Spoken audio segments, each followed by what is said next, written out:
Hello my dear brothers and sister, कैसे हैं आप सभी। आज आपका यूपी बोर्ड का पेपर हो गया, ठीक है। कैसा हिंदी का पेपर 2026 का क्या क्या सही है, कितने एमसीक्यू सही हैं, कितने गलत हैं, आइएगा जानते हैं भाई। बहुत आनंददायक और मजेदार क्लास होने वाली है, ठीक है। तो भाई सबसे पहले आ जाइए, सिंपल सा फंडा है। देखो हमारा क्या है भाई, 20 एमसीक्यू आए थे, आप सभी को पता है। सबसे पहला आया था नीड का निर्माण, फिर के लेखक कौन है, इसके लेखक कौन है ये हमको बताना था। तो इसके लेखक कौन है भाई, हरिवंश राय बच्चन, ठीक है। इसके कौन से लेखक है, हरिवंश राय बच्चन है, ठीक है। ठीक है भाई, तो सबसे पहले आपको समझ में आ गया, बिल्कुल भाई। अब देखते हैं दूसरे में क्या भाई, हमारे दूसरे में पूछ रहा है कि समय के पांव रचना की विधाई, कौन सी विधाई है हमें बताना। तो इसका आंसर आपका डी, ऑप्शन नंबर डी बिल्कुल राइट आंसर है, ठीक है। अब चलते भैया किस पर, तीसरे पर कन्हैया लाल मिश्र प्रभाकर की रचना है। इसकी रचना कौन सी है भाई, इसकी रचना कौन सी है। तो इसकी रचना आपकी बी, ठीक है। इसका बी आंसर है, ठीक है। ऑप्शन नंबर अब देखो चौथा, राजा भोज का सपना कहानी के लेखक कौन है भाई। राजा भोज के कौन है भैया, कौन है राजा। आपको ट्रिक बताई थी कि नहीं मैंने, कि राजा भोज राजा से प्रसाद सितारे की जिंदगी है। तो ये ऑप्शन नंबर बी वाला हो गया राइट आंसर।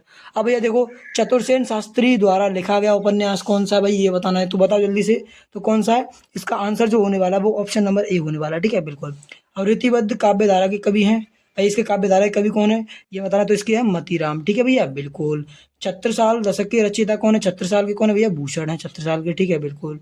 और नव जागरण काल कहा जाता है, नवजागरण काल कहा जाता है, किसे कहा जाता है नवजागरण काल, ये हमें बताना था। तो इसका आंसर जो होने वाला है वो ऑप्शन नंबर डी होने वाला है। कौन सा, भारतेंदु का, भारतेंदु युग को क्या कहा जाता है भैया, हमारा नवजागरण काल कहा जाता है। अब देव की रचना है, देव की रचना कौन सी है भैया, देव की रचना आपकी ये बाप विलास, ठीक है बिल्कुल।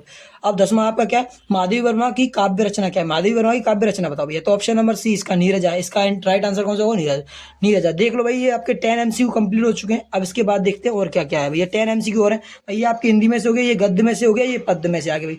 करोड़ रस का स्तर बिल्कुल सिंपल था भैया। तो इसका आंसर ऑप्शन नंबर सी होने वाला भाई बिल्कुल।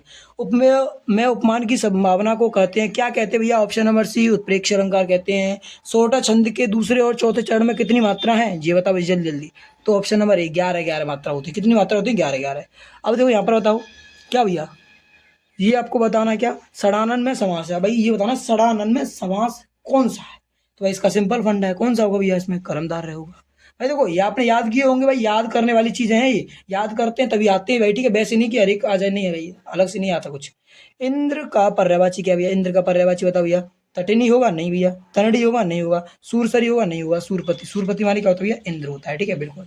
अब अज्ञान में उपसर्ग क्या है, अब अज्ञान, अज्ञान में देखो आपको पता है जो उपसर्ग होते हैं उनमें दोनों का मीन लिखना चाहिए। तो अ और ज्ञान, ठीक है। तो इसका आंसर क्या होगा, अ होगा। अ क्या हमारा उपसर्ग है। अब देखो भैया, युष्मद का सप्तमी विभक्ति एक वचन का रूप कौन सा है। युष्मद का भाई सप्तमी विभक्ति का एक वचन रूप बताना है। तो इसका जो आंसर होने वाला है वो क्या होने वाला है हमारा, ये होने वाला है क्या, त्वयी, त्वयी, त्वयी, ठीक है बिल्कुल। और रचना के आधार पर वाक्य के भेद कितने हैं ये बताओ भैया। रचना के आधार पर वाक्य के कितने भेद है भैया, अरे 3 है भैया बिल्कुल। अब एक और देखो, वह खेलेगा वाक्य का भाव बच गया, चलो बताओ जल्दी जल्दी बताओ। वह खेलेगा वाक्य का भाव बच क्या होने वाला है, इसका बिल्कुल सिंपल है। वह खेलेगा तो क्या उसके द्वारा खेला गया, वह खेले या उसके द्वारा खेला गया, यानी बात तो एक ही है बिल्कुल भैया।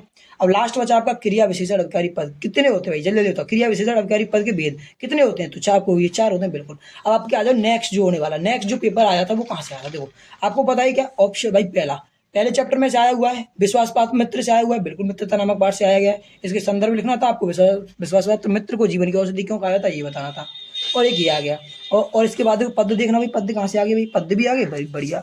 राजा में जानिए जानी, ये भाई यही क्वेश्चन आ गया भाई, 2025 में भी ये आया था, 2026 में भी बिल्कुल टूकों भी फंस गया, ठीक है भाई, समझ रहे ना बिल्कुल।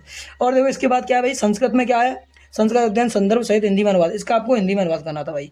ये तो आपके अलग से फेंक दिए भाई, हैं अलग से फेंक दिए, हाँ पहले चैप्टर में से नहीं है भाई, अलग से। और इनमें क्या करना था भाई आपको, इनमें भी आपका एक संदर्भ सहित हिंदी में अनुवाद, इसमें भी संदर्भ लिखना है इन दोनों में से एक का, और हिंदी में अनुवाद करना है, ठीक है बिल्कुल भाई। अब देखो इसके बाद भाई अग्र पूजा में क्या है भाई, इसमें क्या है देखना, खंड काव्य में क्या है भाई, स्थपित खंड काव्य के आधार पर दिए गए प्रश्नों में से किसी एक प्रश्न का उत्तर देना था भाई, हमें क्या करना था भाई, किसी भी एक प्रश्न का उत्तर देना था। तो अग्र पूजा खंड के आयोजन सर की कथा वस्तु आई है, और अग्र पूजा खंड काव्य के आधार पर श्री कृष्ण चरित्र, आप इनमें से किसी एक को भी कर सकते हो, एक को करना होता है, ठीक है। अब भैया हमारे क्या आ गए भैया, निम्नलिखित में से एक का जीवन परिचय, भैया क्या आ गया भैया, ये जीवन परिचय है किसके, किसी का भी कर सकते थे आप, रामचंद्र शुक्ल का ईजी था, पहला चैप्टर का आ गया था। इसमें सूरदास का आ गया था पहले चैप्टर का, पहले चैप्टर के दे दिए। और ये एक श्लोक था, एक श्लोक आपको लिखना था भाई बिल्कुल।